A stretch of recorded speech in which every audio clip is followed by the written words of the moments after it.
வாழன கண்மடவாள் அவள் வாடி வருந்தாமே என்கிறார். கோளிலி எம்பெருமான் குண்டையூர் சில நெல்லு பெற்றேன் ஆளில்லை எம்பெருமான் அவை அட்டித்தரப்பணியே. நான் எந்த உரிமையில் கேட்கிறேன்? நான் உன்னுடைய அடியவனாக இருந்து உன்னை நித்தமும் வணங்குகிறேன். நீள நினைந்து அடியேன் உம்மை நித்தலும் கைதொழுவேன். வாழன கண்மடவாள் அவள் வாடி வருந்தாமே. ஞானசம்பந்த பெருமானுக்கும் நாவுக்கரசர் பெருமானுக்கும் அவர் அருள் செய்த விதத்தையெல்லாம் அவர் வியந்து பாடுகிறார் நம்முடைய சுந்தரமூர்த்தி சுவாமிகள். நாளும் இன்னிசையால் தமிழ் வளர்த்த ஞானசம்பந்தனுக்கு தாளம் ஈந்தவன் பாடலுக்கு இறங்கும் தன்மையாளனை என்று கோலக்காவில் போய் பாடுகிறார். திருக்கோலக்கா என்பது சீர்காழி அருகே இருக்கக்கூடிய தலம். ஞானசம்பந்த பெருமான் கைவலிக்க தாளம் போடுவதை பார்த்து தங்கத்தாலான தாளத்தை சிவபெருமான் வழங்கினார். எனவே சிவபெருமானை முற்றாக முழுதாக ஒரு நட்பு நிலையிலே இருந்து அனுபவித்தவர். அதனால்தான் 4 விதமான வழிபாட்டு முறையை அருணகிரிநாதர் வரிசைப்படுத்தி பாடுகிற போது தொண்டர் கண்டு அண்டி மொண்டு உண்டு இருக்கும் ஞானநரா தண்டையும் புண்டரிகம் தருவாய் என்று சொல்லுகிறார்.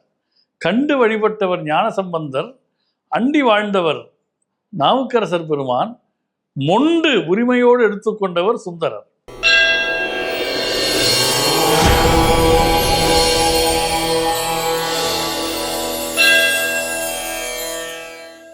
தெய்வத்தமிழ் டிவி நேயர்களுக்கு அன்பு வணக்கம். சுந்தரமூர்த்தி சுவாமிகளினுடைய அருள் வரலாற்றை நாம் சிந்தித்து வருகின்றோம். பெருமானுடைய நண்பராக விளங்கியவர் சுந்தரர். தம்பிரான் தோழர் என அழைக்கப்பட்டவர். மற்றவர்கள் அழைத்தது இருக்கட்டும், அவரே சொல்கிறார் சிவபெருமான் எனக்கு நண்பன் என்கிறார், தோழன் என்கிறார். ஏழிசையாய் இசைப்பயனாய் இன்னமுதாய் என்னுடைய தோழனுமாய் என்று பாடுகின்றார். சிவன் தன் தோழன் என்று பிரகடனப்படுத்துகிறார். அந்த அருமையான பாடல் அது. ஏழிசையாய் இசைப்பயனாய் இன்னமுதாய் என்னுடைய தோழனுமாய் யான் செய்யும் துரிசுகளுக்கு உடன் ஆகி மாழை ஒன்கண் பறவையை தந்து ஆண்டானை மதியில்லா ஏழையேன் பிரிந்திருக்கேன் என்னாரூர் இறைவனையே என்று திருவாரூர் இறைவன்பால் கொண்ட பக்தியினாலே பாடுவதையெல்லாம் நாம் பார்க்கின்றோம். அவன் என்னுடைய தோழன் மட்டுமல்ல, யான் செய்யும் குறும்புகளுக்கெல்லாம் அவன் துணை இருப்பான். ஒரு தோழனுக்கு அழகு அதுதானே. யான் செய்யும் துரிசுகளுக்கு உடனாகி என்று பாடுகிற ஒரு அழகை நாம் பார்க்கிறோம். சுந்தரமூர்த்தி சுவாமிகள் பெருமானிடத்தில் என்னவெல்லாம் கேட்டார் என்றால் நமக்கு வியப்பாக இருக்கும். மதிய நேரம் பசி வந்து விட்டது. பசி வந்தபோது நிறைய காய்கறிகள் போட்ட நெய் சோறு வேண்டும் என்று கேட்கிறார். கறி விரவு நெய் சோறு வேண்டும் என்று கேட்கின்றார். அந்த அளவிற்கு அவருக்கு சிவபெருமானிடத்திலே உரிமை இருந்தது. எல்லாவற்றையும் விட அப்போது ஒரு பஞ்சகாலம் வந்தது. இவருக்கு நெல் தேவைப்பட்டது. குண்டையூர் என்கிற ஊரிலே வாழ்ந்த ஒரு நிலக்கிழார் சுந்தரமூர்த்தி சுவாமிகளுக்கு நெல் மூட்டைகள் அனுப்புவதாக சொன்னார். ஆனால் அவரிடத்திலே ஆட்கள் இல்லை. சுந்தரமூர்த்தி சுவாமிகளிடத்தில் இருந்த பணியாட்களும் அன்றைக்கு விடுப்பில் இருந்தார்கள் போல. எனவே அந்த நெல் மூட்டைகளை எப்படி திருவாரூருக்கு கொண்டு வந்து சேர்ப்பது? குண்டையூரிலிருந்து திருவாரூருக்கு கொண்டு வர வேண்டும் என்றால் ஆட்கள் வேண்டும் இல்லையா? இவர் நேரடியாக போய் சிவபெருமானிடத்திலே கேட்கிறார், ஆள் அனுப்பு என்று. அவர் ரொம்ப அழகான ஒரு பாட்டிலே சொல்லுகிறார். தன்னுடைய வீட்டில் இருக்கக்கூடிய மனைவி பறவை நாச்சியார், அந்த வரலாற்றுக்கு நாம் இந்த பதிவிலேயே வருவோம். வாழன கண்மடவாள் அவள் வாடி வருந்தாமே என்கிறார். கோளிலி எம்பெருமான் குண்டையூர் சில நெல்லு பெற்றேன் ஆளில்லை எம்பெருமான் அவை அட்டித்தரப்பணியே. நான் எந்த உரிமையில் கேட்கிறேன்?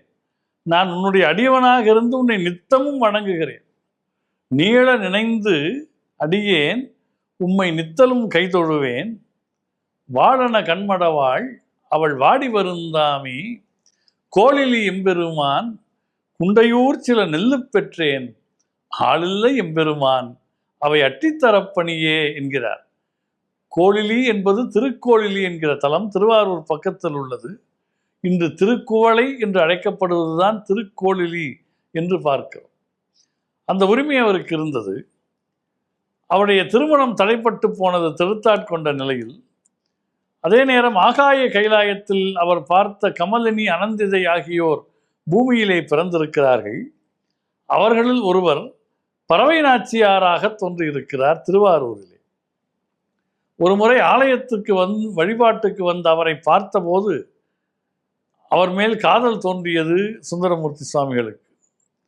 உடனே சிவபெருமானிடத்திலே போய் விண்ணப்பித்து, நீதான் தூது போய் என்னை அவருக்கு திருமணம் செய்விக்க வேண்டும் என்று கேட்க, முதலில் ஆலய அர்ச்சகர் வடிவிலே சிவபெருமான் போகிறார். அவர் வந்த காரணத்தை அறிந்து அவரை உள்ளே வரவிடாமல் பறவை நாச்சியார் அனுப்பிவிடுகிறார். மீண்டும் தன்னுடைய சுயரூபத்திலே சிவ கோலத்திலேயே சிவபெருமான் திருவடி தோய அந்த மண்ணிலே நடந்து தன் தோழருக்காக தூது போகிறார். அதை கேட்டு பறவையார் அவரை மணந்து கொண்டு அவரோடு குடும்பம் நடத்துகிறார். அப்போதுதான் அவர், இந்த நீள நினைந்தறியேன் உம்மை நித்தலும் கைதொழுவேன் வாழன கண்மடவாள் அவள் வாடி வருந்தாமே கோளில் எம்பெருமான் குண்டையூர் சில நெல்லு பெற்றேன் ஆளில்லை எம்பெருமான் அவை அட்டித்தரப்பணியே என்று பாடுகிற ஒரு அழகை நாம் பார்க்கிறோம். அப்படியானால் அவருக்கு பெருமானிடத்திலே எவ்வளவு பெரிய நட்பு இருந்தது, நெருக்கம் இருந்தது என்றெல்லாம் நாம் பார்க்கிற போது, இறைவனை தன்னுடைய தோழனாக வரித்து கொண்டவர். அது மட்டுமல்ல, ஞானசம்பந்த பெருமானுக்கும் நாவுக்கரசர் பெருமானுக்கும் அவர் அருள் செய்த விதத்தையெல்லாம் அவர் வியந்து பாடுகிறார் நம்முடைய சுந்தரமூர்த்தி சுவாமிகள். நாளும் இன்னிசையால் தமிழ் வளர்த்த ஞானசம்பந்தனுக்கு தாளம் ஈந்தவன் பாடலுக்கு இறங்கும் தன்மையாளனை என்று கோலக்காவில் போய் பாடுகிறார். திருக்கோலக்கா என்பது சீர்காழி அருகே இருக்கக்கூடிய தலம். ஞானசம்பந்த பெருமான் கைவலிக்க தாளம் போடுவதை பார்த்து தங்கத்தாலான தாளத்தை சிவபெருமான் வழங்கினார். ஆனால் தங்கத்திலே அடித்தால் ஓசை வராது. எனவே திருக்கோலக்காவுக்கு சென்றபோது அங்கிருக்கிற அம்பிகை அந்த தாளத்திலே ஓசை கொடுத்தாள். அவளுக்கு இன்றைக்கும் ஓசை கொடுத்த நாயகி என்கிற திருநாமத்திலே அவள் திருக்கோலக்காவில் எழுந்தருள் இருக்கிறாள். சிவனும் சக்தியுமாக சேர்ந்து அந்த அருள் செய்த காரணத்தினால் அந்த திருக்கோலக்காவுக்கு வழிபாட்டுக்கு சென்றபோது சுந்தரமூர்த்தி சுவாமிகள் இந்த வரலாற்றை நினைவு கூர்ந்து பாடுகிறார். நாளும் இன்னிசையால் தமிழ் வளர்த்த ஞானசம்பந்தருக்கு தாளம் ஈந்தவன் பாடலுக்கு இறங்கும் தன்மையாளனை என்று சொல்லி அவருடைய பெருமைகளை எல்லாம் பேசக்கூடிய பாங்கினை நாம் பார்க்கின்றோம். எனவே சிவபெருமானை முற்றாக முழுதாக ஒரு நட்பு நிலையிலே இருந்து அனுபவித்தவர். அதனால்தான் 4 விதமான வழிபாட்டு முறையை அருணகிரிநாதர் வரிசைப்படுத்தி பாடுகிற போது தொண்டர் கண்டு அண்டி மொண்டு உண்டு இருக்கும் ஞானநரா தண்டையும் புண்டரிகம் தருவாய் என்று சொல்லுகிறார்.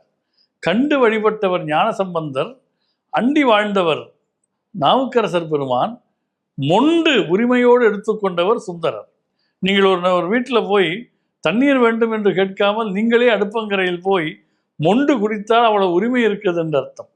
அந்த மொண்டு குடிக்கக்கூடிய உரிமையை சிவஞான தேனை பருகியவர் சுந்தரமூர்த்தி சுவாமிகள் என்பதனாலே அந்த தம்பிரான் தோழராக விளங்கி அவர் பெருமானிடத்திலே கொண்டாடிய அந்த நட்புணர்வு பற்றி நிறைய சான்றுகள் அவர் வாழ்விலும் வாக்கிலும் விரவி கிடக்கின்றன. அவற்றை நாம் தொடர்ந்து சிந்திப்போம்.